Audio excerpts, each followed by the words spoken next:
Luke. All right, everyone, can you please take your seats?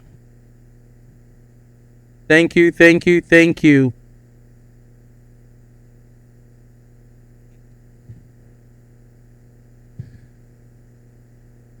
All right, everyone. First up, I would like to introduce former state treasurer and former city treasurer Velda Jones Potter. And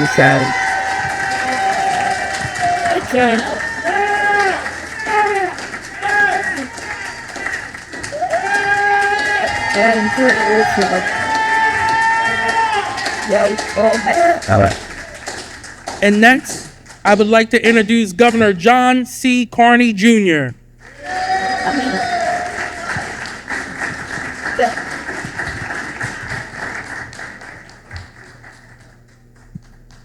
Feel like it's Wilmington High versus PS or something.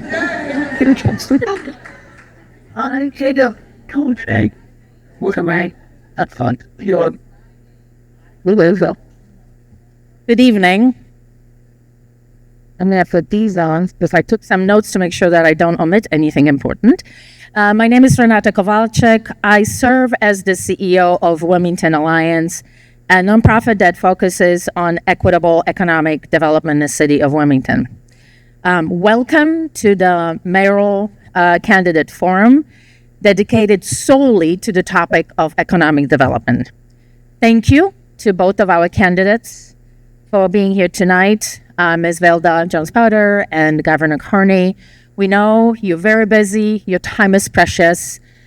We are superbly grateful for you being here and sharing your vision and your wisdom and your picture for what economic development in the city of Wilmington could look like. Thank you to the members of the community. When we set up a chairs, we had no idea that so many more of you is going to show up. So that speaks volume of who you are. So thank you for being here in the room, but also thank you to many folks who are joining us online. And for many of you who've been already asked how folks can see this later on, this is being recorded, and thanks to our media partner DETV, this will be rebroadcasted 3 times a week through Channel 28 until the primaries. So if you want folks to know or be educated, let them know that that option is available. Tonight's Mayoral Forum is brought to you by a nonpartisan group of organizations: CINAIR, Cornerstone West CDC, Delaware Black Chamber of Commerce, Metropolitan Wilmington Urban League, True Access Capital, Wilmington Alliance, the Wilmington Public Library, and DETV. Collectively, our organizations work to support, advocate for, and advance economic development, small business growth, and housing and community development. Our focus is promoting economic growth by creating equitable opportunities in historically disinvested communities. Here's how tonight's will go. Following me, Sarah Lester, the CEO of Cornerstone West CDC, will introduce our esteemed moderator, Mr. Kerwin Gaines, who is not a stranger to our 2 candidates. Following Sarah, the moderator will remind the candidates of the ground rules, as tonight's event is not a debate, it's a forum. Both candidates will have 2 minutes for opening, 3 minutes for closing. The collective of our organizations had prepared some questions, but in addition, we want to source questions from all of you. So please, if you do not have in your hand an index card, raise your hand. We have volunteers. They will get those cards to you. Write the question. Those questions will be later collected from you all and will be handed over to our moderator. And then he will pick from those questions and ask them in addition to the ones that we have prepared. The final portion of tonight's event will end at 7:30 p.m., giving a little bit of time for the community to network with our 2 candidates. And then we will leave the library at 8, and then the rest of us who are the host organizations will do the cleanup. So thank you all for being here, and I will hand this off to Sarah. Yes, hello everyone. My name's Sarah Lester.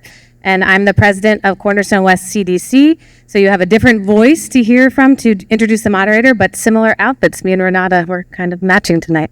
But it's been a pleasure to work with this collective of organizations, and just wanted to reiterate how happy we are that you all are here tonight, and thank you very much. So just to reiterate, this is not a debate. It is a forum, which means there won't be rebuttals, but more opportunity for folks to add on or respond a bit in the discussion. Kerwin will explain. And I have the pleasure of introducing Kerwin. So some of you may have seen him Monday night as well, but I just want to ask everyone to join me in welcoming Kerwin Gaines. He is the esteemed host of Delaware DETV's political talk show, The Agenda. In addition to his media role, Kerwin brings over 25 years of leadership in cybersecurity and small business management to the table. He has a distinguished background in guiding cross-functional teams to develop and implement comprehensive compliance strategies, ensuring the protection of critical infrastructure and sensitive information within the Department of Defense and intelligence communities. Kerwin is a proud Delaware native with deep roots across all 3 counties, and holds an MBA from Wilmington University. He also is an adjunct professor there, where he is sharing his expertise with the next generation of leaders. So Kerwin's diverse experience and commitment to both his profession, the community, and to economic development in the state of Delaware make him a valuable voice in today's discussion. So thank you very much, and please welcome Kerwin Gaines.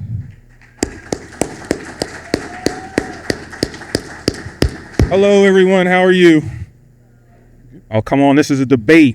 Oh, I'm sorry. It's not a debate. It's a forum. It's a forum. It's a forum. I apologize. Please. But I'm excited that everyone's here.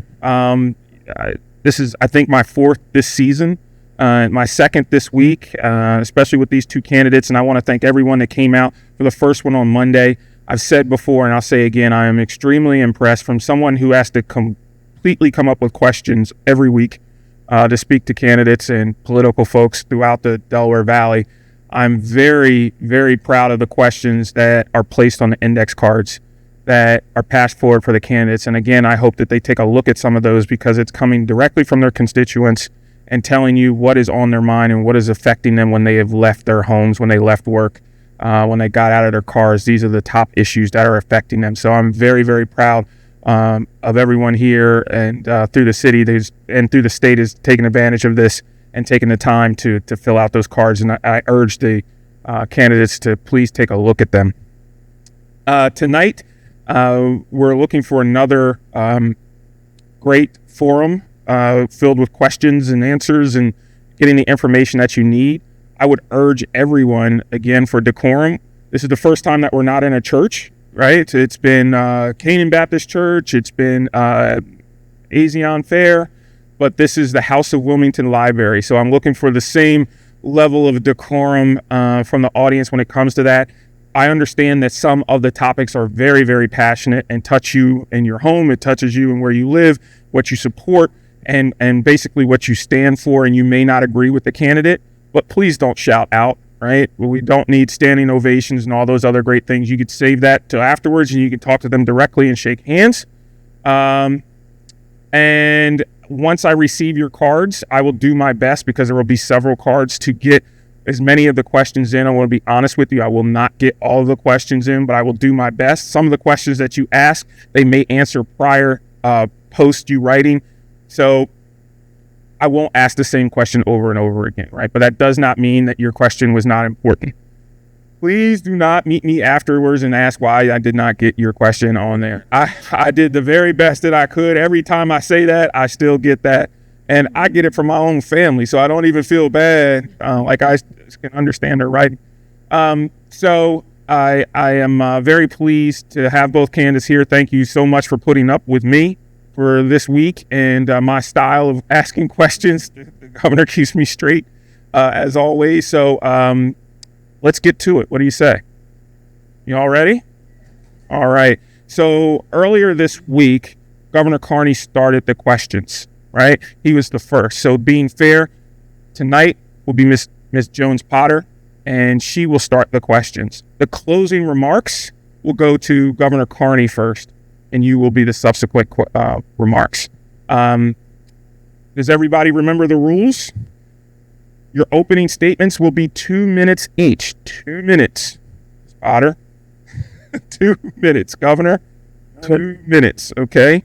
And then there will be 90 seconds per question. Monday, it was 60 seconds. We're extending that to 90 seconds to give you a little bit more time. Okay. Rebuttals are the same. Give me the look. Give the timekeeper the look. The timekeeper's right here. A little different setup. I don't know if she has a chime like the other one did. No rebuttals? Follow-ups. I'm sorry. My nomenclature is off. Follow-ups. I apologize. Okay? We will have 30 seconds for follow-ups. And your closings will be 3 minutes apiece. 3 minutes apiece for closing. All right? Are you okay? All right. So the first question, this is going to be in regards to economic development here in the city. It is, I'm sorry, you're absolutely right. Opening statements, thank you for keeping me straight. We'll start off with opening statements. I apologize. I did the same thing on Monday, too. Absolutely. So, Ms. Jones-Potter, you can begin with your opening statement. Yes. Hi, can you hear me okay? Good. Good evening. And thank you all for coming out this evening. I am really excited to share with you my vision for the city of Wilmington and my thoughts on some of the questions that will be presented today. I am a native of Wilmington. I first lived on Church Street. My family moved to Riverside, and I spent most of my early years there. My parents then bought a home on East Lawn Avenue, their first and only home. My mom still lives there today. I graduated public schools from P.S. DePon High School and became an engineer with a degree received from the University of Delaware. I worked the early part of my career for the DuPont Company until I had an opportunity to serve the public at the grace of former Mayor James Sills. That changed my life. I got an opportunity to see what you could do in impacting the lives of people if you brought, first of all, care, secondly, courage, and then also the capability to implement some things in the interest of people. So I'm excited about where Wilmington can go, where we will go, and this is a time of change for us. We have a huge opportunity to make Wilmington the place that's safe, smart, and empowered. And frankly, the most important one of that to me is empowered, where people in this city understand that we are Wilmington, that we create the city that we want to live in, that we can choose how our communities are by holding our leaders accountable, by electing those who represent our interests collectively. So I'm excited to do that. Thank you, Ms. Jones-Potter. Appreciate it. Governor Carney.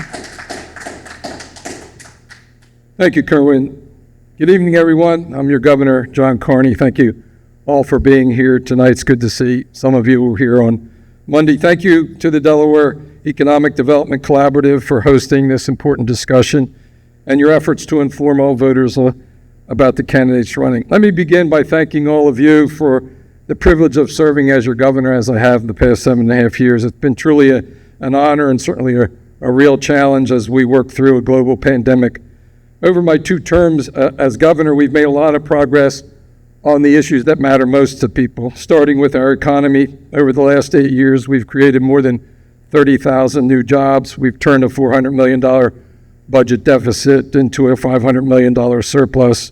We doubled funding for early childhood education, and for the first time ever, provided additional funding for low-income children in our public schools. I've thought long and hard about what to do next as my second term as governor comes to the end. As I thought about the issues that matter most, education, housing, public safety, job creation, the answer was clear. I can make a bit bigger difference on those issues as mayor of Wilmington than I could in Washington, D.C. And I look forward to using my experience to bring attention and resources to our largest city. First and foremost, that means building on our economic progress here in downtown Wilmington and across the whole city. We need one city approach to economic development that will create opportunities for Wilmington families in every neighborhood. A good job solves a lot of problems, puts food on the table, and helps families pay their bills. As mayor, I will put a real focus on small minority-owned businesses, and we will focus on investing in commercial corridors from North Market Street to Maryland Avenue and several others in between. I have a record of experience in delivering results for the people of Wilmington, and I look forward to continuing that work as the next mayor if you give me that opportunity. Thank you again for joining us. I look forward to your questions. Now it's time for the first question. Let me try this again. What is your vision for the Mayor's Office of Economic Development? Please consider the following when you answer. Access to capital for small business, support for small business, and economic development activity in communities outside of the downtown and the riverfront. Would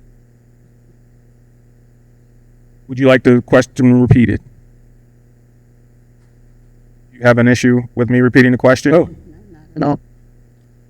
What is your vision for the Mayor Office of Economic Development?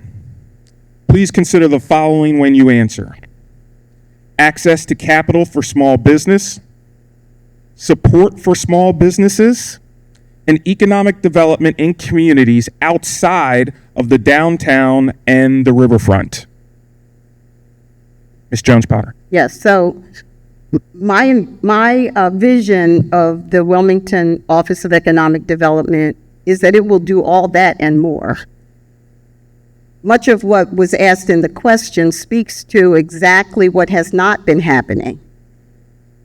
That the development that has been occurring has been downtown and at the riverfront, and it has not included our neighborhoods and our communities. So the Office of Economic Development and the Jones-Potter administration will be community-centered. It will be people-focused. It will ensure that we start with the education of our children, the training and development of people, that they are prepared to participate and help create a vibrant economy. That each of those neighborhoods throughout our city that has its own quiet culture will be allowed and brought into the fold so that it can create and develop its economy within itself. For example, the East Side and the art and culture and entertainment richness that resides there. Today, we should have walking trails there along that city where you can hear and engage with where Clifford Brown lived and where Dr. Redding lived. So you can enjoy that history as it's experienced as an economic engine for that neighborhood. as the question suggests, there's been a tremendous focus on development on the riverfront. I'm sorry, did you want to?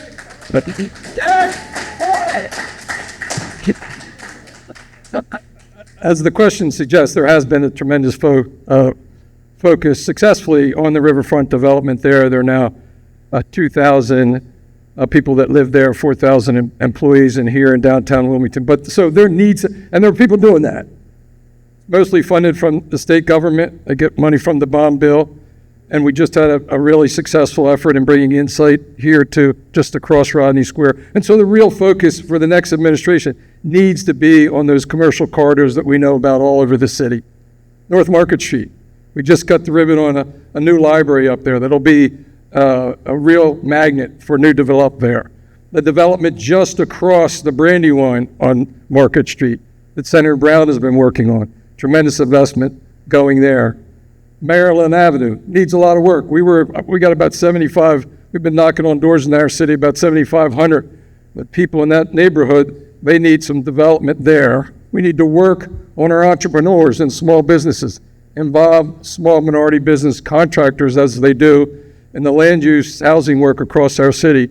more involved in some of these initiatives that are geared towards those other commercial centers across our city and neighborhoods that join them. They are the lifeblood of this city. You go out there as I have and you're knocking on doors on every porch across our city. We got wonderful city. We got wonderful neighborhoods in every part of this city. In each of them, there are certain things that where they need help. And that's where our focus needs to be. Thank you. In fairness to each candidate and the pacing of their answers, I would ask that you would hold your applause to the end of the last candidate, okay? That throws people off. I know you might think, well, it's not a big deal, but trust me, if you're preparing to give your statement, it can throw you off, either one of the candidates. So please, let's hold our applause to the end of the last candidate. Are we agreed? All right, that's good news.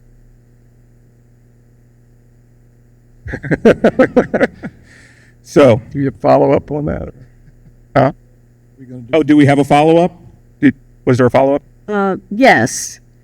While we have seen a great deal of development on the riverfront and downtown, I would have started with the communities. I would have started there because they are the people who live in this city, and that's where those taxes came from that provided incentives for all the building that has occurred. In the meantime, our communities have deteriorated. I'll end it there for the moment. So if you look at the funding by state government and the city government over the last 8 years, the major focus has been on the east side, lots of new housing development. We just built a brand new school, over $100 million, the first new school in our city in a half century. Investment in Reach Riverside. If you haven't been up in Riverside recently, you need to go. It's a whole different place, and it's a comprehensive development. Just the kinds of focus that we're talking about in all the commercial corridors and neighborhoods across our city. I was at a meeting on the east side, and a woman put her hand up and said, "Time." It creeps up on you. I'm sorry. It creeps up on you. So for the second question, a key economic development activity in the city is the retention of existing businesses and the attraction of new ones. In the city of Wilmington, whose responsibility is the business attraction and retention, and the new mayor, what steps will you take to ensure that both sets of activities are equitable? Would you like for me to repeat? A key economic development activity is the retention of existing businesses and the attraction of new ones. In the city of Wilmington, whose responsibility is the business attraction and retention, and as new mayor, what steps will you take to ensure that both sets of activities are equitable? So as governor, I've had just that responsibility for the whole state. We created the Delaware Prosperity Partnership, as you heard me at the outset, created 33,000 jobs coming out of a pandemic. We've had $2 billion worth of capital investment. We've just had a very successful effort to attract insight to come from Pennsylvania here to Delaware. But I can tell you the number one thing as mayor is public safety. Nobody's going to come here, nobody's going to stay here unless they think their employees will be safe. By the way, as I knock on doors, everybody in our city, what's the number one issue? Public safety. I was in one of the high-rises the other day, and the women were telling me about the threats that they see in their neighborhood in front of Crestview. People that are coming into the building after night. It's about public safety. The same is true about retaining and attracting new businesses to our state.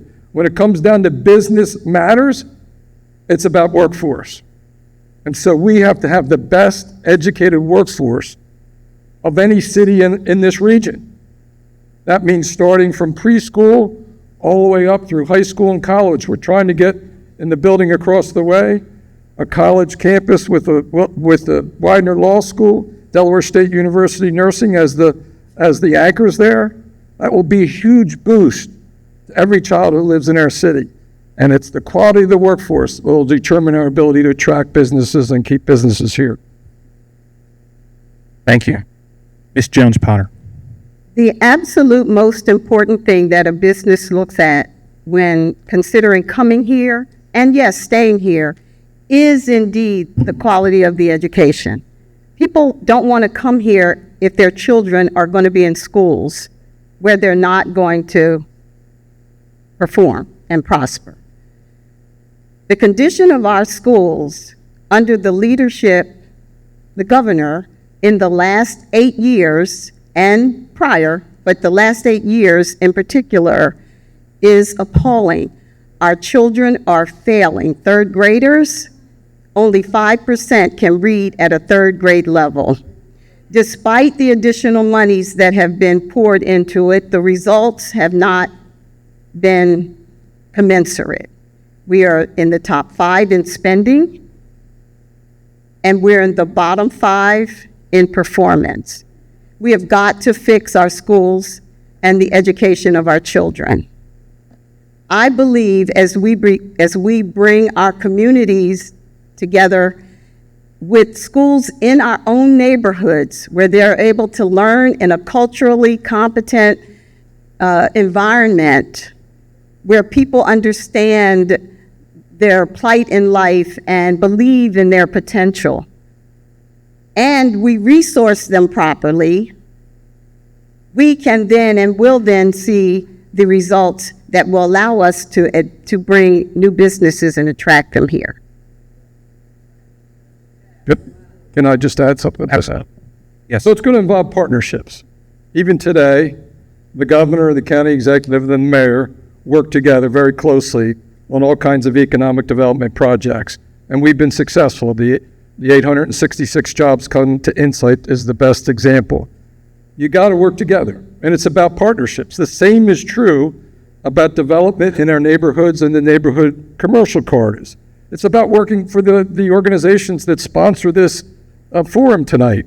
They're on the front lines. They're doing it, and we need to partner with them. Do you have a rebuttal, ma'am? I'm sorry. Follow up. The underlying necessity here for us is that we recognize we've got to do things drastically different than what we've done before. And that's top to bottom of the state, but it's also right here in Wilmington. And so we've got to open our eyes and our minds to new ideas, to new ways of doing things, and it's got to engage and involve the people in this community like it has never done before.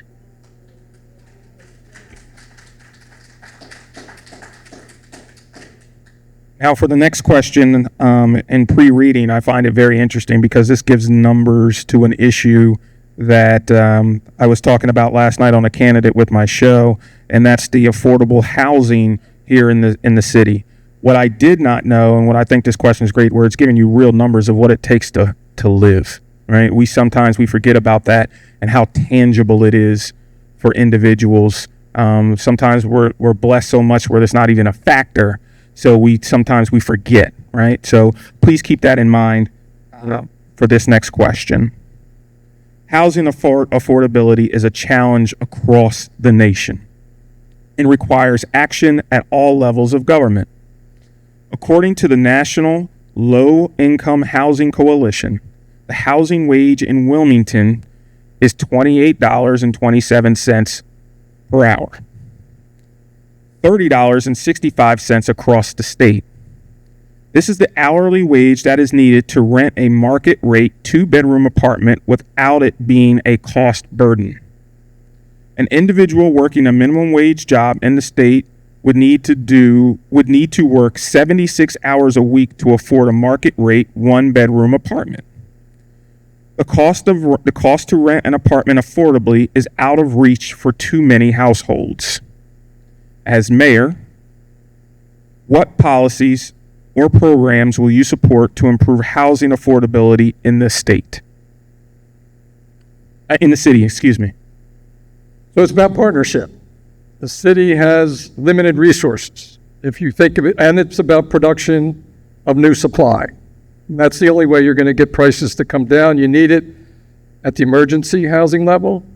You need it at the entry housing level. You need it at the senior housing level, the subsidized housing level, and first home buyer level.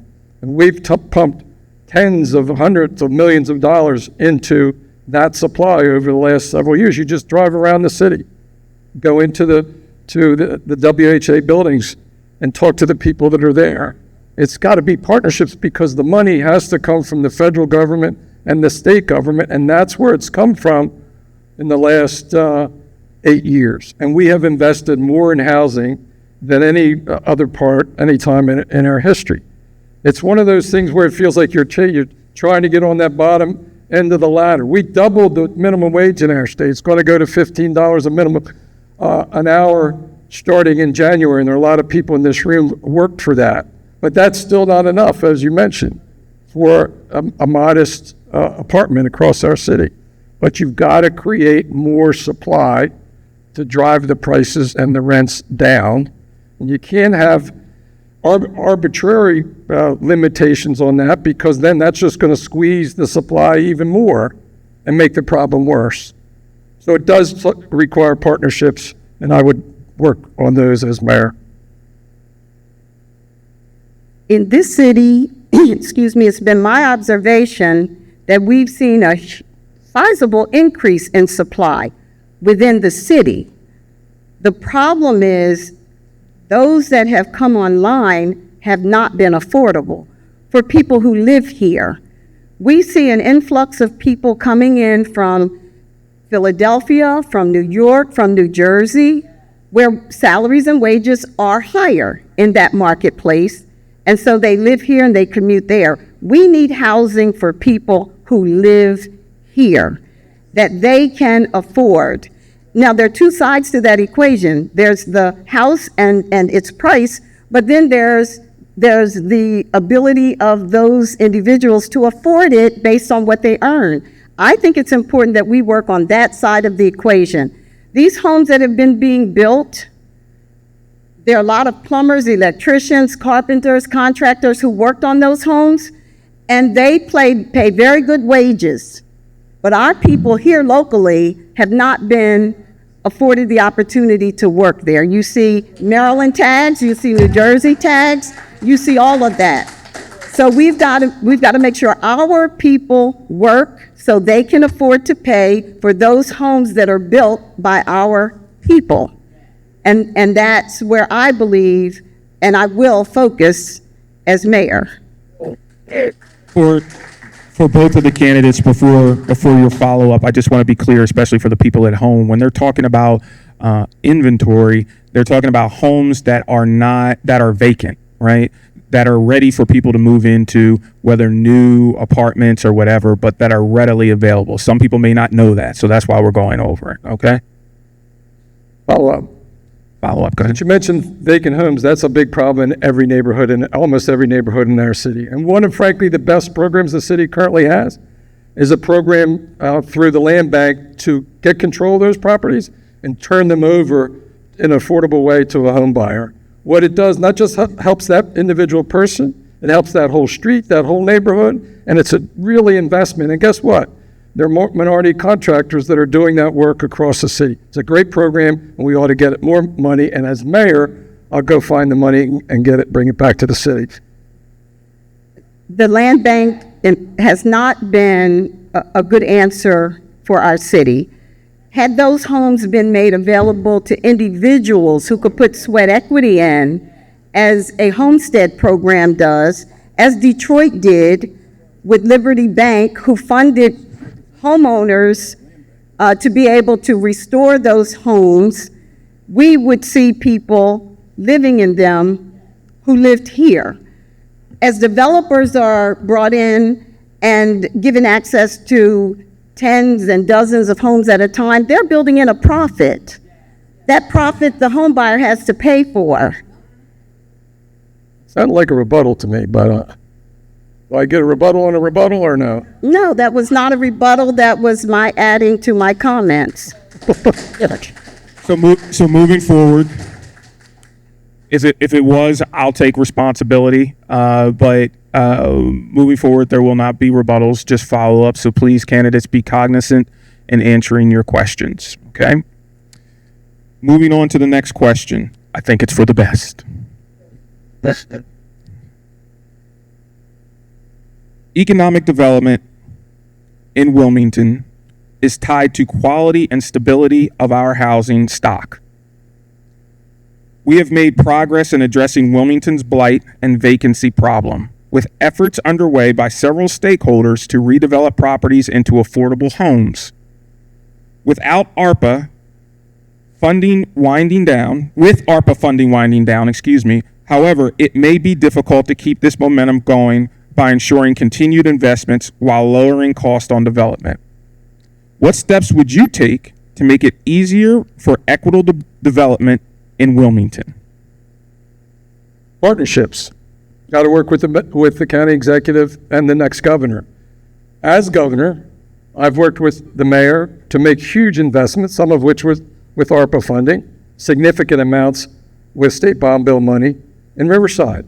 Over $100 million has gone into Riverside to completely transform that area. Look at the east side. Drive over on Bennett Street tonight on your way home. It's a whole new street that was done by the land bank, by the way, and vacant houses across the city. When I was over in the lower hilltop, I had people coming out of their homes saying what a tremendous thing it was that we got rid of that vacant home where there was drug dealing and prostitution going on my street. And now it's gone. And it goes to an identified Delawarean, Wilmingtonian, who meets an income level that's below and is able to buy it at below market. That's how it actually works. You just got to do it. You got to get the money from the state because the ARPA money is gone. There is going to be opportunities to get federal funding if you're working with the delegation. It takes partnerships. It takes the same kind of partnerships like with the agencies that are sponsoring this debate to do the neighborhood redevelopment and reinvestment. If we want to talk about reinvestment, we got to work with those that are out on the street, with the community development corporations that are coming up with the ideas right from the people who live in those neighborhoods. We need to bring the resources to their ideas and their dreams. Ms. Jones-Potter. One of the things I believe we should have long implemented, and I will intend to have dialogue with council about, is rent control. People are losing their homes every day now because their landlords are trying to take advantage of these increasing rents, giving them 60-day notice so that they can do some minor renovations and then increase the rent double or two and a half times. So that would stabilize those people who are currently renting. Landlord accountability is important in this equation as well. Detroit addressed this issue in a way that I believe will work well for us here. It was their home restoration and acquisition program, where individuals were able to get loans for the full cost of acquiring and restoring their homes. Those of you who know, if you go to a traditional bank today, it's almost impossible for you, if the home needs a significant amount of restoration, it's almost impossible for you to get a loan that will allow you to acquire it and restore it. But that's the key for our blighted homes. Working with Liberty Bank, the first Black-owned bank in this country and the second largest in this country, Detroit restored large neighborhoods using that restoration program. All right. Is there a follow-up? I would just agree with Ms. Jones-Potter on that one. And the city has a program that does just what she's suggesting, which is make improvements that the homeowner can't afford. It's a limited list, admittedly, but we can grow it. So they can fix the facade, they can fix the heater, they can fix the air conditioner, whatever the case may be. I've talked to women, mostly on the east side, who have participated. That's a good idea. And it's an idea that we ought to bring more funding to it. And again, partnerships to do that. Thank you. Ms. Jones-Potter. Homeownership is the key to acquiring wealth and having something to pass on to generations and to access when we're trying to send our kids to college and other things that we want to do during the course of life. So my focus is on people owning homes. And as many of these vacant homes as we have across this city, getting them in the hands of individuals with individual financing that allows them to own that home and create generational wealth.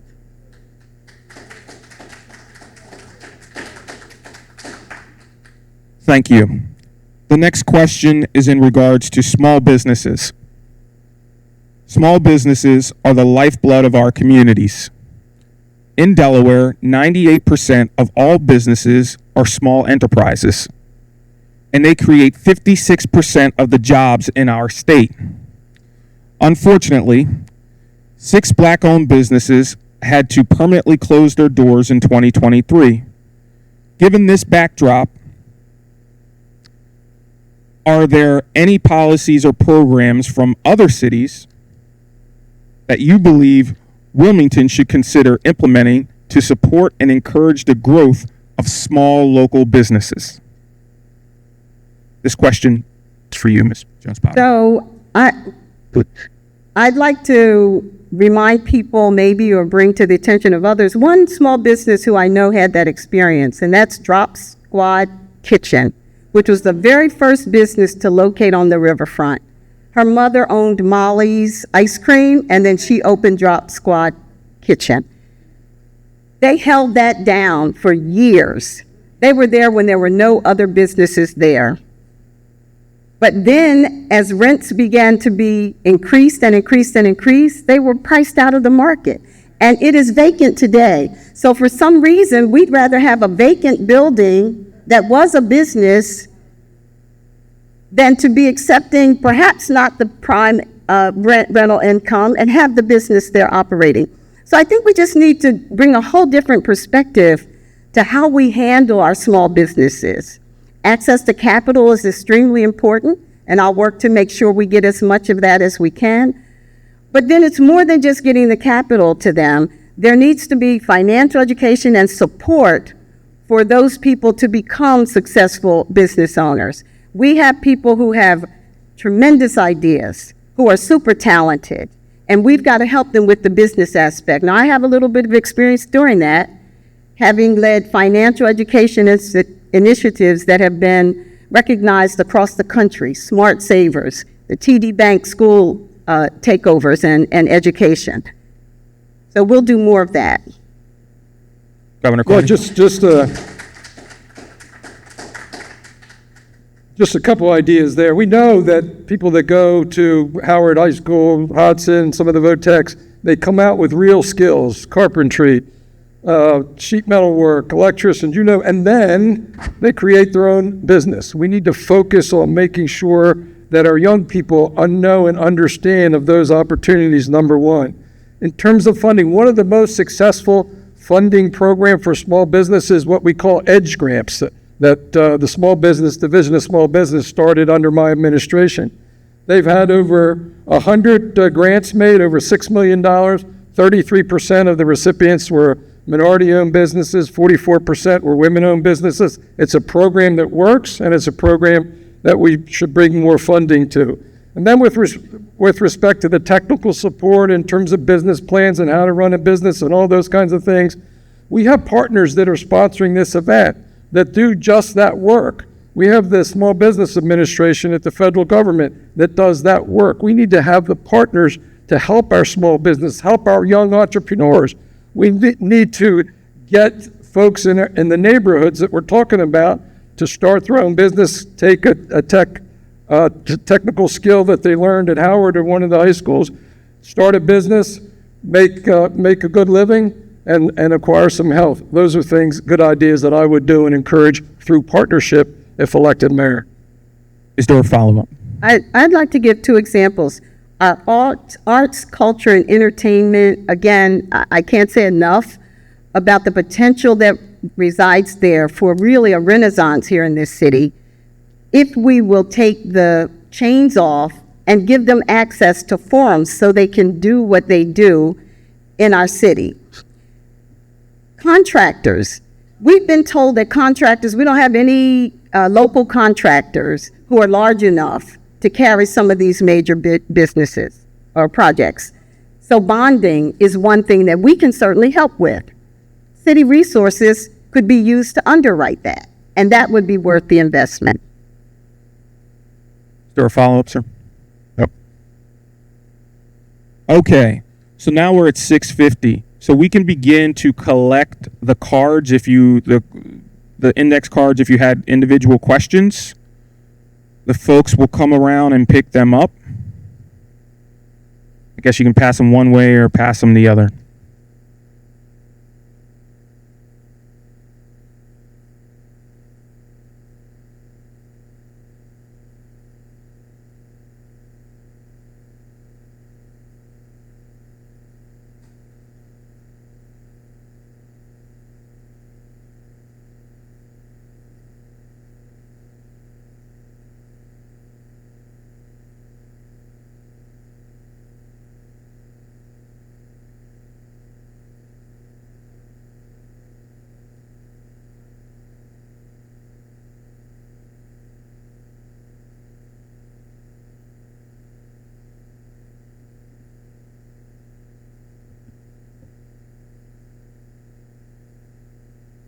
Okay.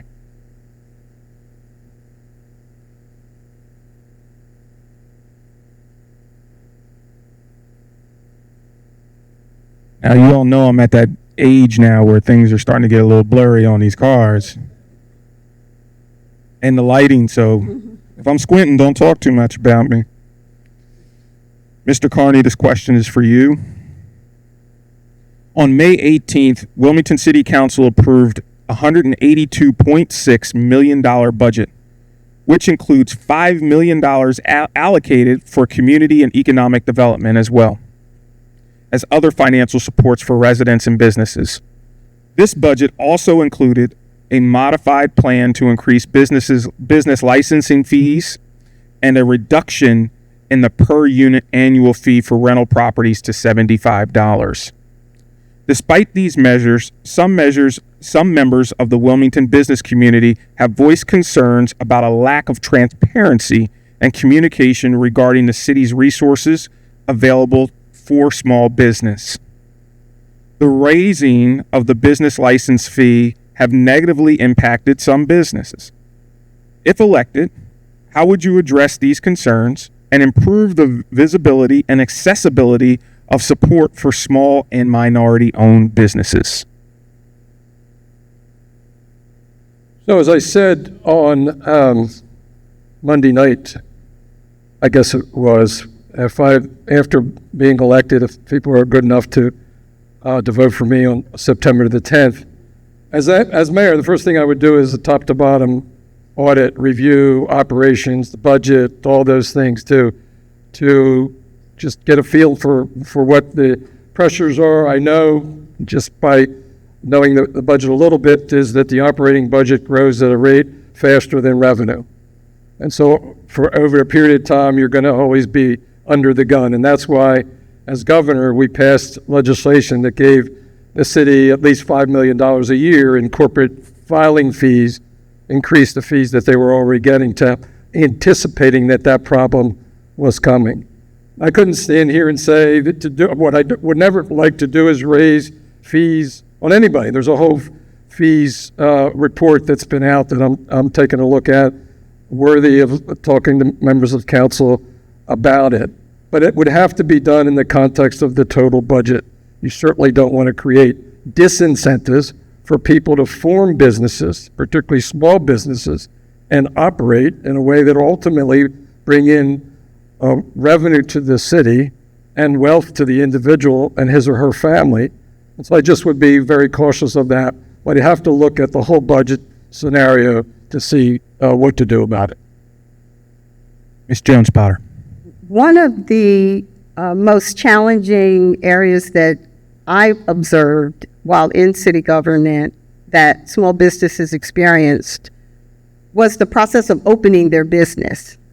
The red tape, the bureaucracy, the permitting process, the inspections that had to be done. And it cost them when they have to defer getting their income for months and sometimes years. And so operationally, there are some things that we can do to make that experience better and enhance the potential for success and get those businesses up and running faster. Community banks will be an extremely important partner in getting small businesses financing that they need. The community banks are of the community, they know the neighborhood and the community, and oftentimes are much more ready to invest in those small businesses. I believe I have some experience in venture capital. So I've been on the road in a past life raising money for new ideas and innovation. And there's the opportunity for us to do that with some of the ideas and the creativity that exists in this city that represent the potential for thriving businesses. Just to follow on. Follow up, yes, sir.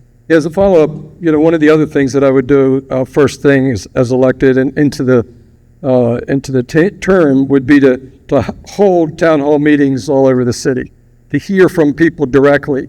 That's what I did after being elected governor. We went all over the state, all the way down to Sussex County, Milford and Kent County, all down here on the riverfront in Wilmington, different places across the city, Delaware Tech, just to understand what the priorities of the people that live in the neighborhood that pay the bills are. That would be one of my first things. Good. All right. Next question is for Ms. Jones-Potter.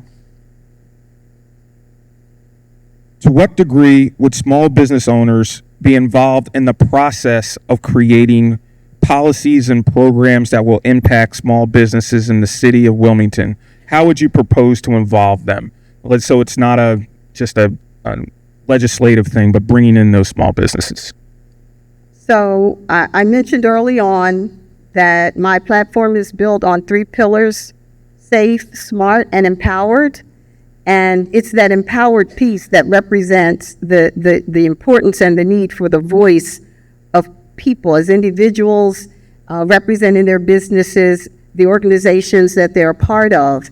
And so engaging them in the conversation and development of the plans for how we move forward to get businesses opportunities that they need is an important part of what we will do. That's the empowered piece of this. Yeah, so I mentioned town hall meetings is a great way to involve all constituents, all residents, but in particular, small business owners that come out, they have complaints about different conditions in their neighborhood. I would consider forming a small business advisory group that meets regularly so you have some idea. I mean, that's really important. I had lunch with my wife Tracy after our event here this morning on Market Street, and one of the owners there pulled me aside and said, "Look, I really need to talk to you about what's happening here. I can't put my chairs outside." Just being in touch with what's going on the ground for small business owners, whether it's Market Street, whether it's Maryland Avenue, whether it's Union Street, Lincoln Street, North Market Street. All of those communities are a little bit different, and you have to know and hear from people on the ground what the conditions are so that you can address them. Okay. This question is for Ms. Jones-Potter. Given the Wilmington's current procurement participation goals are 20% for construction contracts, 10% for goods and services, and 5% for professional services. How do you plan to address the fact that these targets are relatively lower compared to those of other predominantly black cities such as Atlanta, Baltimore, New Orleans, Nolens, and Detroit? These cities often set more ambitious goals for participation rates around 25 to 30% for construction and other similar or higher rates for other services. What specific steps will you take to raise Wilmington's procurement goals and enhance support for disadvantaged businesses, enterprises, DBEs, to better align with the practices of other cities? I learned a long time ago, probably back in my DuPont life, that what gets measured gets done. And so it is important that we set high goals, high aspirations for inclusion. We are not at a place where we can expect people who have been disinvested in to be where they need to be in participating. So I absolutely support much higher goals than that. And I have frankly been working actively with some current members of council as I've observed some of the work that they've undertaken, giving them input into establishing just that. Local higher legislation that has goals for minority business involvement. But the key to that is what gets measured gets done.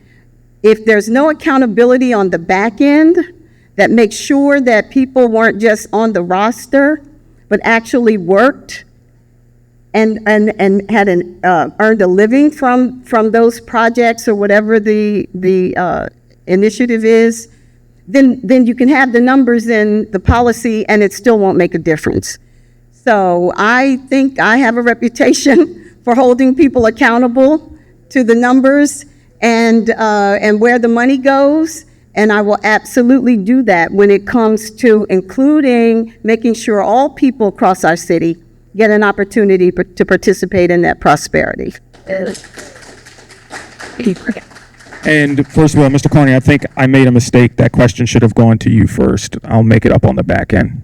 Okay. So many years ago, when Tom Moyer was still alive and Rick Evans was working at Newcastle County, so was I, and both of them were responsible for the disadvantaged business programs in the city and the county, respectively. Rick's office was right next to mine, and Tom would come down all the time with his big parrot on his shoulder, and they'd talk about the challenge of meeting the goals and the challenge of meeting the law. I think we ought to make sure that we're meeting those goals first, whatever they were, 20% and 10% or whatever. It's based in part on the availability of contractors in the workforce. We ought to go into the workforce and strengthen those contractors so they're getting more of the work. That's why, again, I think the land bank program is such a good one, because it does employ all those small contractors, enables them to grow and get bigger, get the capacity to do the bigger projects, and thereby bring your participation rates up. But it is true, you've got to count. You've got to hold your division directors accountable, and it would be worth doing. I don't think the city has done what they call disparity analysis to determine how far you can go legally on those goals. But let's meet the goals that we have, and let's cultivate the businesses that are out there doing the work before we go on and raise something to something we can't even reach. If they're not reaching them now, raising them is not going to help. Is there a follow-up? Yes. I have lofty aspirations for this city and all the people who are here. And so I think we need to aim high, strike hard, and make some things happen. And if we're shooting for a 30% and we hit a 25%, then we'll go to next time and we'll hit 30. So I think it's in the execution where a lot of what should be happening isn't happening. Actually, do you have one?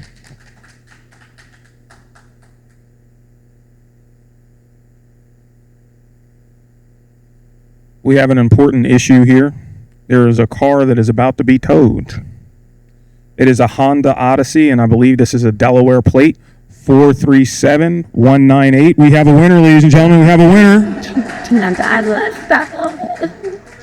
There is another car, just not that car. It is going to be a Volkswagen Jetta, 337888. 337888. I think that's out of Delaware. Maybe the governor will give you a pardon. I don't know how that works. You gotta apply through the Secretary of State, and come to my desk, and we'll write it off.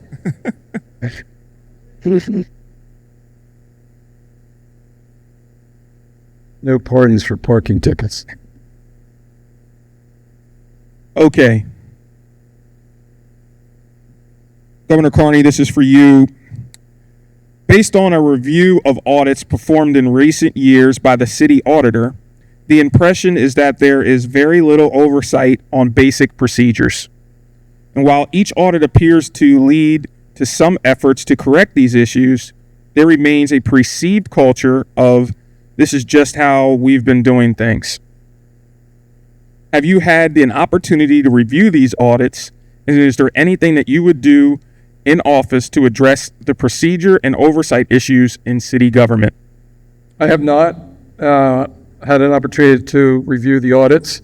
I used to be the Secretary of Finance, and so we dealt with the state auditor all the time, and so I know the rigor that goes into that. I mentioned one of the first things I would do is an audit of city operations, top to bottom, in the budget operationally.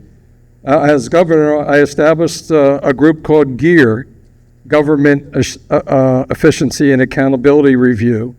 And that group was to constantly evaluate the operations and agencies across the state. I would do the same thing in the city as mayor to make sure that we are getting, because people after a period of time, they just get used to doing things the way they've been done before. But with all the technology today, there's always a better way to do things. And when you have a budget that's always kind of going in the wrong direction with revenue and expense, you're going to need to find those areas of efficiency, or else you're going to have to look for revenue somewhere else. So the best thing to do is do that top to bottom audit, identify the areas where there's not a lot of efficiency, find solutions to that, bring on a team that does the efficiency and accountability review as we have, and change things. It's all about change, and it's all about management. I mean, frankly, people that are managers in various governmental areas, agencies, they just kind of get used to letting things go by the way, and it shouldn't be done that way. Thank you. Ms. Jones-Potter. I will audit the city books and operations when I get in office. We have to have a baseline understanding of where we are and what has happened. This question, though, is more about leadership and the attitude that an organization takes on from its leader. And I will create, as I have done in other leadership roles that I've entered, including when I came in as city treasurer, establish the understanding that we are one here to serve the public. And so we're to do that with a spirit of service, humility, support, and just know that that's why we're here. But then also with an understanding and expectation that we are going to work with a spirit of excellence and transparency and forthrightness and all those things, integrity, yes, all those things that the public expects of us and that they deserve. And I believe when a leader demonstrates that by how he or she goes about doing their work, then people in the organization understand that nothing less is acceptable of them as well. Doing that in the treasurer's office in the first 2 years, we restored $20 million to this city. So I'm looking forward to what we can do across the whole city. Yeah, just to follow on, one of the things that I've discovered, again, knocking on doors across the city, is there's not a sense of urgency in certain departments in responding to complaints. And that's something that really have to work on, because usually they're quality of life things. They're things that make it a pain to live on a street, with lots of other folks and whatever the issues might be. And if you got a dead tree in your yard, or you got potholes out front, you go up by Haynes Park right now, all the streets are torn up because they're putting in new natural gas hooks. So we got to respond quicker. Is there a follow-up? We've got to make sure we take care of all of our neighborhoods equitably. We will have an Office of Neighborhood Development, and that office will be the clear connect to the various neighborhoods throughout our city, so that we're getting continuous input and feedback as to what their needs are across our departments And what's unique about each of those neighborhoods, some it's crime, some it's lighting, and so that we can be responsive according to the needs of each neighborhood. Okay, this is the final prepared question. After this question, we will go into the public comment, okay? This question will go to Governor Carney to make up for my mistake earlier, so you will have your share of questions, okay? In March of this year, the Delaware Business Roundtable published the Delaware Investment Agenda, which serves as the blueprint for the state's economic development. The 3 priorities of the new investment agenda are as follows. A, build a more robust entrepreneurship and innovation ecosystem. B, strengthen Delaware's talent pipeline and increase the support of the state's workforce. And C, enhance Delaware's long-term competitiveness for the new investment, jobs, and talent. If elected, what steps will you take to ensure the city of Wilmington has an active role in developing and the implementation plan for this agenda and the benefits from it? Could you restate the question, please? In March of this year, the Delaware Business Roundtable published the Delaware Investment Agenda, which serves as the blueprint for the state's economic development. The 3 priorities of the new investment agenda are as follows. Build a more robust entrepreneurship and innovation ecosystem. B, strengthen Delaware's talent pipeline and increase the support for the state workforce. And C, enhance Delaware's long-term competitiveness for new investment, jobs, and talent. If elected, what steps will you take to ensure that the city of Wilmington has an active role in developing the implementation plan for the agenda and the benefits found from it?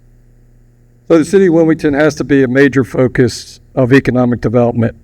And the focus of the next administration, if I'm mayor, doesn't have to be on the riverfront, doesn't have to be downtown. It has to be in those commercial corridors, North Market Street, Union Street, Lincoln Street, Maryland Avenue, all those areas and the neighborhoods surrounding them.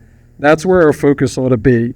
And in those neighborhoods are people, Wilmingtonians, young Wilmingtonians growing up, and they need the education and the skills training to be able to participate fully in the economy and in the prosperity of our city. And that goes to priority number 2, which is workforce development. Our state and our city is going to rise or fall on the ability of our workforce. How talented are they? One of the training programs that does such an unbelievable job here in Wilmington is Zip Code Wilmington, because they take people that are making maybe $40,000 or $50,000 a year, they train them up to be able to be a computer coder. They go on to one of the banks or one of the big companies and they make double that salary. And they continue to live here in the city of Wilmington and they lift up all the neighborhoods. We need to do that real focus on the workforce and the focus on the education of our children as we focus on building and incentivizing and investing in those neighborhoods across our city that have been left behind. And as mayor, that's exactly what I would do and get in with partnerships with the state. Ms. Jones-Potter. So I think I'll just deal with that in 2 ways. The robust entrepreneurship piece, I think we just need to get out of our own way when it comes to that. Our young people are ready, they are hungry, they are ambitious, they are creative, they are innovative, and we, with our red tape, are just really standing in their way. So I'm going to look to them to help us craft what we need to be doing to help them be more successful. The other 2 pieces come down to education. And I mean, we are in a crisis. We are in a crisis. 3rd graders cannot read. If that's not addressed, there will be no future opportunities for them or for us.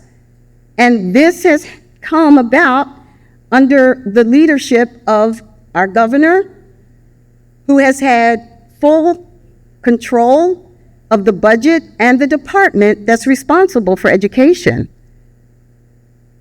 So I'm not sure how that translates into better education for Wilmington when it hasn't in the past. We've got to reimagine and reinvent how we deal with educating our children. And it begins with coming back to community. Community. Thank you. Do you have a follow-up? At the risk of rebuttal, I would just say that one of the things this governor has done with the support of the legislature is put more money into Wilmington Public Schools, form a specific district within the districts just focused on the education of those children. It's not been an issue where we haven't put the money there. Do we need to get better roads? Absolutely. And it should be our number one priority. I come from a background where return on investment matters. Pouring more money into something and getting the same or worse results is not acceptable. And a district within a district sounds like bureaucracy to me. Like, what is it about this city that the state has concluded that this city can't educate its own children? We are one of the only states in this nation whose major city that the governor cares so much about can't control its own children's education. So we have a crisis, and I'll just leave it at that we gotta answer and deal with. I would have to agree. So we're even now, okay, in terms of rebuttals or follow-ups. So we're going to move directly into the question section, okay? I will be honest. I think we have about 35 cards, okay? 35, 40 cards, which is great. But I will say that 9 of them asked the same question, and it's this particular question. With all of those that were asked, and I'm being very transparent so no one thinks that I'm pulling a fast one or anything like that, I will kind of paraphrase all of the questions, okay, to represent it. And Governor Carney, these questions are directed towards you. Didn't I go first then? You did, but the questions, it's going to come directly to you. Trust me on this one. You have held the following offices: U.S. Representative, Lieutenant Governor, Secretary of Finance for the state of Delaware, and Governor. Why would you want to be mayor of the city of Wilmington? That was the nice version. Yeah, I think I'm the only one that can answer that question. Yeah. Kerwin, I gotta hand it to you on that one. You're exactly right. Look, it's really quite simple.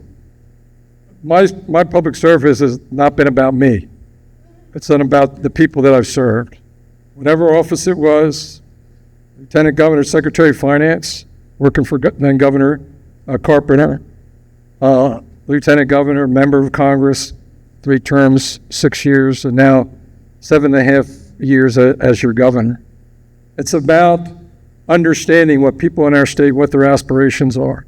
It's about helping the people of our state realize those aspirations. It's about putting their interests ahead of mine. And so as I thought about what I'm going to do next, because I can't run for governor for another term, I thought about the issues that matter the most. I love my city. I love the people in it. And I want to serve to do what I can on those issues that are important to all of you and everybody that I talk to on front porches across the city. And that's why I'm doing it. I could retire, I could get on a board and do this, but I'm committed to the work. And that's simply while I'm doing it. Okay. Hold on for a second. Hold on. I understand that we have some very strong opinions here, as we all do. Heck, I do. But we will not insult people up here. We will not do that.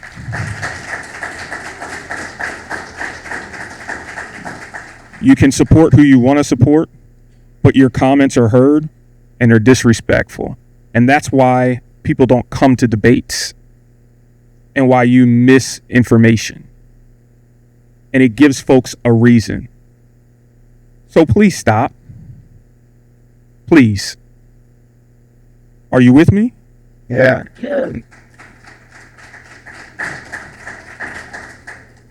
Y'all made me forget the daggone question. And why? Why is you running for mayor? Thank you very much. He got it. He answered, it's okay. It's okay. Amen. So the next question will go for Miss Jones Potter. York, Pennsylvania has a bike share program, an Indy bike. Would a program like that benefit Wilmington? And how does it fit your economic view of Wilmington? I'm not sure I am familiar with the bike share program. The rent-a-bikes that you see in big cities? Bicycles. Bicycle, yeah. Okay, bicycles, pardon me, okay. That could benefit some areas of our city, I believe. Areas where there are trails and where there's foot traffic or people who would use bicycles. I don't see where that would be something that would not be welcoming here in our city. I think there's some communities, some areas where it might be a good thing. I would ask the communities and the neighborhoods where they think that might be helpful and additive to the quality of life where they live, where they recreate. Okay, have you completed the question? You have more time if you No. wanted to keep going. Okay. I'm finished. Going to Connie. Yeah, they just installed a bike lane, I guess, not a bike sharing operation. I am aware of others. I spent not time overnight in Washington, D.C., but they have share bikes there. I think it would depend on the neighborhood. I agree with Ms. Jones Potter there. Some people are really excited about it.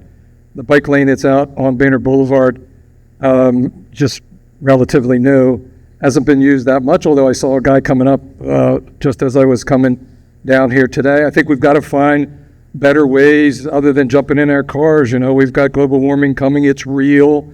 We got to stop driving some of these cars. I know it's expensive, and that's a subject for another night, but these ideas of more walkable, more bikeable cities, I think it makes a lot of sense. We're small as a city, so you got to figure out how that works. Some of those commercial corridors that I'm talking about, really focusing on, if I'm elected mayor, you know, those are the ones where you have the opportunity to put a bike share or bike lane in. You'd have to have bike lanes. You got to think about safety of the bike riders, but certainly worth something to take a look at. We're going to have to think about our communities differently. And that's kind of the reality of it. Both of us have articulated different visions for the city, and this could be one of them. I will say, go ahead. Did you have a follow-up? Yes. Yes. So I do agree. Microtransit options are really important for us to look at and bring to our city with the climate challenges that we're facing.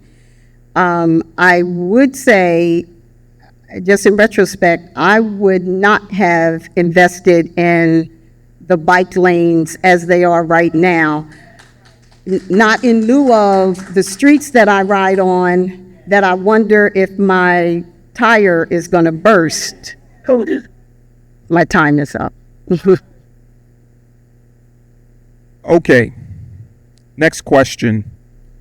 Since violence and crime are the prohibitor of attracting business and families here, meaning Wilmington, what is your plan to address crime and violence within the city of Wilmington?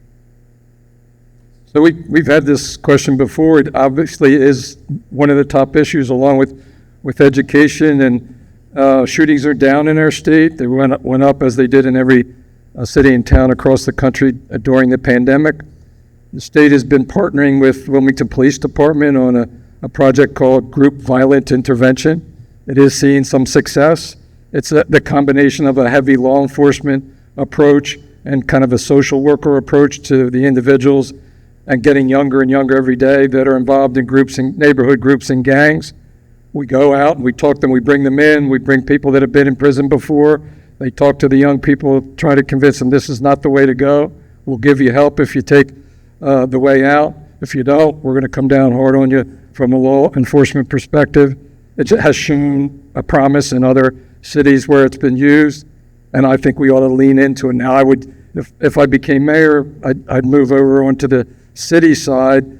The social worker side is done out of the Department of Health and Social Services, and the Wilmington Police Department does really the law enforcement piece. But they work together in terms of messaging, in terms of trying to get people from, you have a shooting and then somebody wants to shoot back the other way. You try to interfere and stop that from happening. And I think the last thing I would say is we got to stop the young people, the 13, 14-year-olds, from getting in the gangs in the first place. And that's a little bit harder thing to do. Ms. Jones-Potter.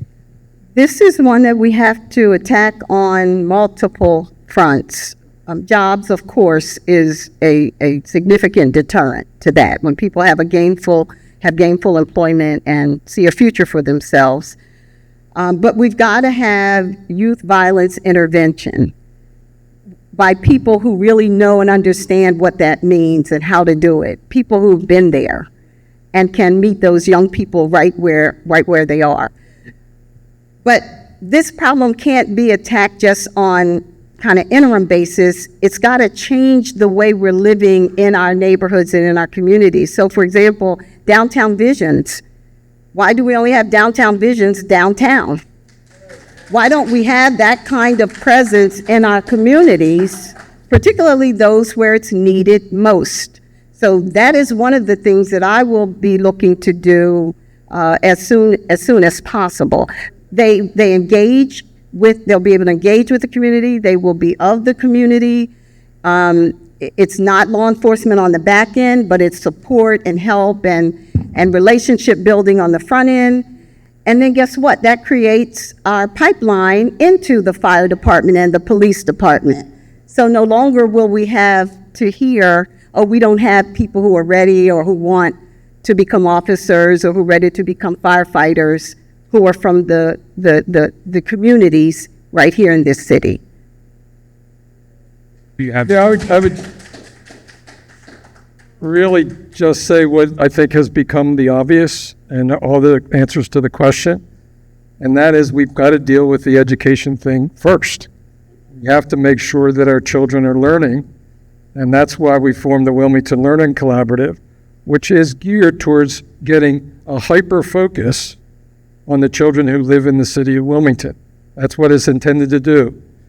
And one of the things that is part of that, and the legislature voted to do this, which is to move Christina School District out of the city. What happened at that school board meeting the other night was just ridiculous.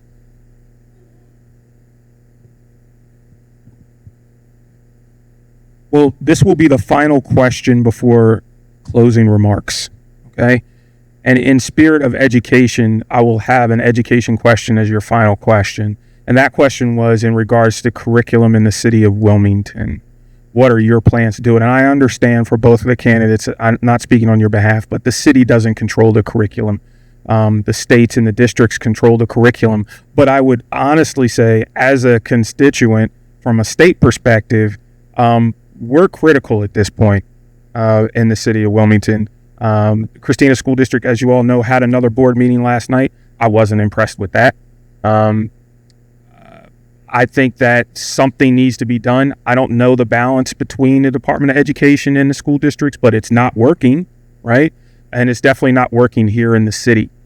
I think that as mayor, whomever wins, you have a bullhorn, so to speak, where you can bullhorn to Dover, bullhorn to the Department of Education and the school districts and say, you're not tolerating this for your citizens. So hopefully you all echo that sentiment, but I will give the question to you. That's one of the reasons I decided to do this. I mentioned following up on things that I dedicated so much time to as governor, and that's really what it boils down to, because we can't fail our children, and they are going to get better. I can guarantee you that, because the resources matter, and the resources there. So Ms. Jones-Potter's point is you got to get return on investment. I don't disagree with that. But somebody's got to be in there doing it. And with respect to curriculum, the mayor has nothing to do with curriculum. But the mayor, be it either of us, can stand up behind a podium like this and say, this has got to stop. And and I think the first step is, let's work together to make it work. Let's get our early childhood education system better addressing the needs of the children that grow up in the neighborhoods in our city. I talked to one of the teachers here teaches at Bancroft. She's going to be in Pritchett Academy at the start of this year, and she was telling me how frustrated she was. She's one of the most dedicated teachers in that school for the last 5 years, and she's frustrated because she doesn't have good leadership. She's got resources, but she doesn't have leadership, and she doesn't have continuity with the children when they leave school in the afternoon. And that's an area where, frankly, the city can help. The city has a parks department. They can be that place where the children go after school, because if the kids are behind, they got to have extra time to catch up, as well as learn as the new step. The mayor has to be involved in this. Ms. Jones-Potter. Again, this may be popular or unpopular, but Wilmington needs its own school district to have that control, instead of just having a bullhorn. Like, education has been under the control of the state, under the control of the governor, and yet we are where we are. Our children are failing. And so we have to do something very different. And we've been throwing a few dollars here, a few dollars there at this program and that program. I'd love all the money to go down to the classroom that's going up in smoke and gas, with the buses running all over the place, versus children who can walk to their school, walk to their classroom, and their parents can be engaged right then and there. And we need to rethink, and I will work with my team and teachers who understand children of the city of Wilmington and parents to put together a mandate to the state for what our children really need, because this really is a crisis. You have a follow-up, sir? It would be a rebuttal, so I'm not going to say it. Okay, so now we will move into the final remarks stage. I would like to thank everyone for their decorum as we're moving through this. This will be 3 minutes per candidate. Afterwards, we will have closing remarks, and then feel free to speak to the candidates and mingle accordingly, okay? So as we said before, the closing remarks will go with Governor Carney to start. Thank you, Kerwin. How about a round of applause for our timekeeper? What an unbelievable job. Thankless job. I know you've heard me say this before, but in order for our state to be successful, Wilmington has to be successful. And for Wilmington to be successful, every neighborhood in the city has to be strong. And for neighborhoods to be strong, families need good jobs, they need safe neighborhoods, and they need economic opportunity. I'm running for mayor to bring my experience to help meet these challenges and make Wilmington a better place to live for all of us. My campaign staff and I have knocked on over 7,500 doors in every neighborhood over the past several months. Every day, on front porches across the city, we hear from residents the concerns they have for their neighborhoods. Nothing is more important than making sure Wilmington families have an opportunity to be successful and to contribute to the economic growth of our city. That means investing in good schools, in affordable housing, and in the development of small minority-owned businesses to build a robust economic base here on Rodney Square, along the commercial corridors that I talked about, and across every neighborhood.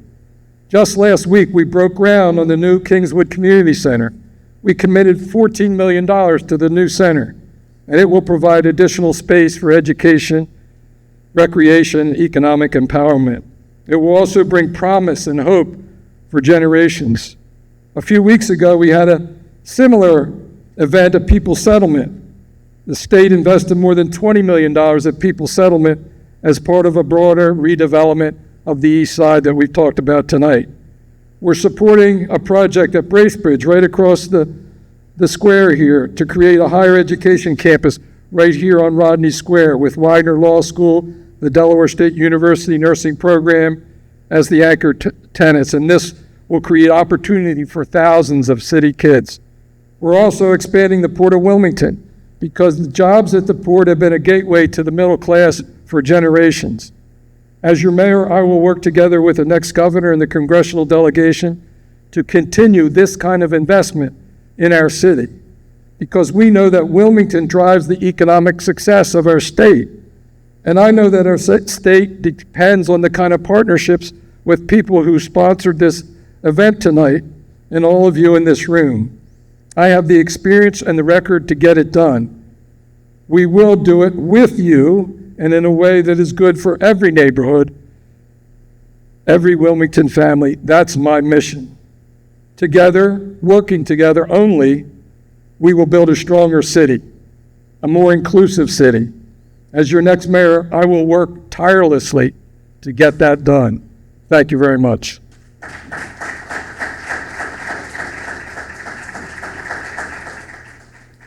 Ms. Jones-Potter.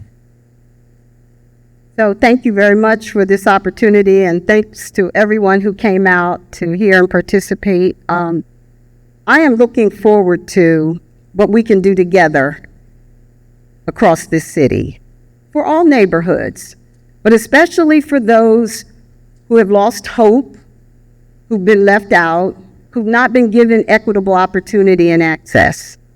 Because when we do that, we all rise. It lifts everyone in our city. So this is an election not about the numbers. It's about the people. It's not about bricks and mortar. It's about the people.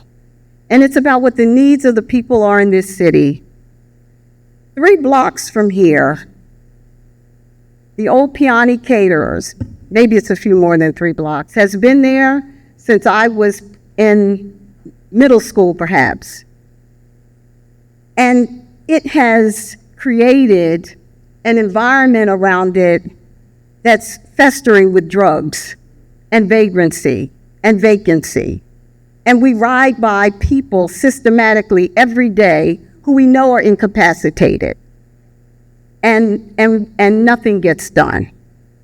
We have to have systematic ways for dealing with and addressing that. Good Samaritans, yes, that's great. But the system has to step up and have some humanity. Because as we bring people back into the fold, we create them in their productivity.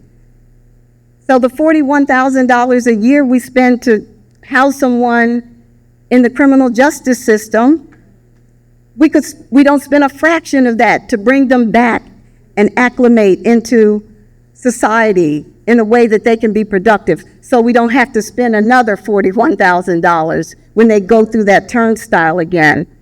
So this is what this election is about. And I ask you to consider what you want this city to look like, what you want it to feel like. It can be safe, it can be smart, but it gets there when we are empowered. Because that's when we hold our leaders accountable to address the needs that we have. And that's what we haven't had. The Delaware way has gotten us here with years and years of saneness. And our question then in this election is, are we going to continue the same? Or are we going to change and do things differently? Are we going to create the city that is responsive to people and creates opportunity for everyone all across the city? Thank you. Thank you. Thank you very much. Please, let's give a round of applause to both of the candidates. We appreciate your candor and letting us know all the information. If you can grab them on the way out, if you would like to talk to them on the way out, please take a second to speak with them, but also know that there are other candidates in the House as well. There are other politicians in the House as well, and they are sharing their thoughts about all of this. Thank you so much for coming out tonight, and please pay attention to other things. And yes, join us for 2 weeks right here for the gubernatorial debate as well. Hey.